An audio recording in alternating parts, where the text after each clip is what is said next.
Grabe mga ka-dreamers, finally nabili ko na nga itong bagong labas na iPhone 16 Pro Max 1TB. Sobrang ganda nga pala nito sapagkat tignan nyo naman parang telescope. Kaya makikita na ang halaga ko. Charot! Bali ngayon nga pala mga ka-dreamers ay narito ako sa Manila para nga bilihin ang bagong labas na iPhone 16. Since naglolo ko na rin nga pala itong iPhone 13 na ginagamit ko ngayon, kaya naman naisip ko ay bilihin ko na lamang yung bagong labas na iPhone. Bibilihin ko ito mga ka-dreamers hindi dahil nais ko kundi dahil kailangan ko sa pagbablog. Baka kasi may magsabi riyan na ano ba yan, inuuna pa ang luho kaysa sa kailangan. Pakialam mo. Uy.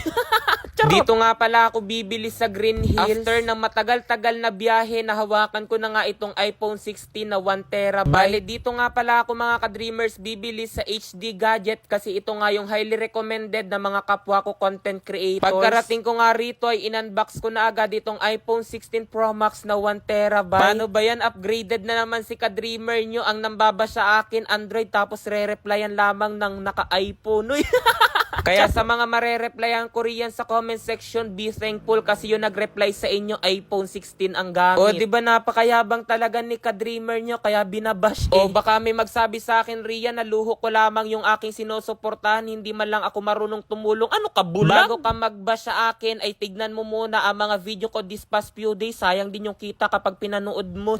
Sobrang ganda pala rito bumili sa HD Gadget kasi napakaraming freebies. Tulad ng Apple Watch, tapos mayroon ako mga ka-dreamers 4 na case. Tapos free din dito yung charger. Ayan, sa sobrang excited ko nga, mas nauna pa ako mag-unbox kaysa magbayad. Kasi usually mga ka-dreamers, kapag bibili ka talaga ng iPhone, bayad muna bago ang unboxing. Mabuti na lamang ang bait ni ma'am. Grabe mga ka-dreamers, nakapag-update na nga pala ako ng iPhone. Mula sa iPhone 13 hanggang iPhone 15 Pro Max 1TB. Salamat sa HD Gadget. O diba hanggang sa Manila, nadala pa rin ni ka-dreamer nyo ang kayabangan kasi sabi niya iPhone 16 Pro Max 1TB pero ito pala'y iPhone 15 lang ang binili. Dahil first time ko nga lamang dito sa Manila, kaya naman first time ko lamang din nakasakay sa elevator. And in fact mga ka-dreamers, nakadalawang balik ako riyan para ma-enjoy ko bago umalis. Sapagkat batid nyo naman sa Quezon Province, walang ganyang kwartong lumalakad. Ayan, after ko nga pala bumili ng iPhone, ay dumaan muna ako sa McDo para nga bilihan ng pagkain iyong aking driver. Yes, kasi sabi ko nga sa inyo mga ka-dreamers, nagrenta lamang tayo ng sasakyan ngayon. Kasi nga first time ko rito sa Manila, kaya naman may intimidation akong nararamdaman bago pumunta. Pagpasok ko nga rito sa sasakyan ay sinubukan kong gamitin itong iPhone 15 Pro Max na 1TB. Grabe, parang telescope pala ito. Sapagkat kung mapapansin nyo nga riyan mga ka-dreamers, kahit napakalayo ng building ay halos makita ko pa rin yung kwarto. Dahil bago nga ngayon ang aking cellphone, kaya naman mas asahan nyo mga ka-dreamers na mas magiging masipag si ka-dreamer nyo. Sapagkat napakarami ko pang ang pangarap, hindi lamang para sa akin kundi para sa pamilya ko. Kasi magiging tulad ako ng aking cellphone na kahit napakalayo ay pilit pa rin nga abutin. Bali after ko nga bumili mga ka-dreamers ng cellphone sa Green Hills ay dinala ko rito ng driver dito nga sa BGC. Sobrang ganda nga pala sa lugar na ito kasi nasa labas lamang ang malaking TV. Tapos napakarami rin ditong tao na iba't iba ang lahi kaya magpalahi ka na.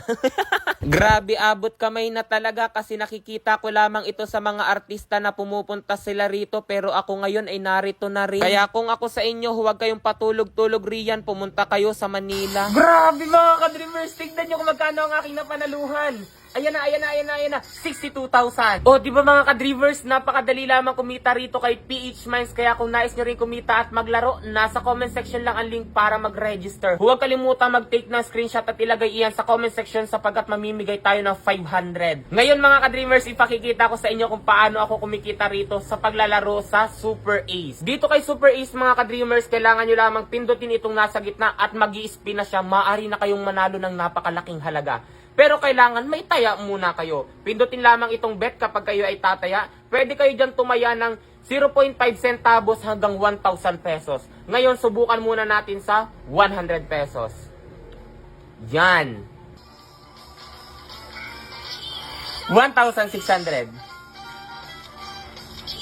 800. Wow, 2,000. 3,600. 6,000. 5,000, 40,000, 1,000, grabe, 200,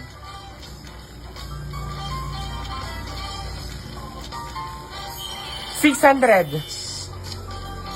1,200. Grabe mga ka-dreamers, tignan nyo kung magkano ang aking napanaluhan. Ayan na, 62,000. O, di ba mga ka-dreamers, napakadali lamang kumita rito kay PH Mines. Kaya kung nais nyo rin kumita, nasa comment section lang ang link para mag-register at makapaglaro na rin kayo. Huwag kalimutan mag-take ng screenshot at ilagay iyan sa comment section sapagkat mamimigay tayo ng 500.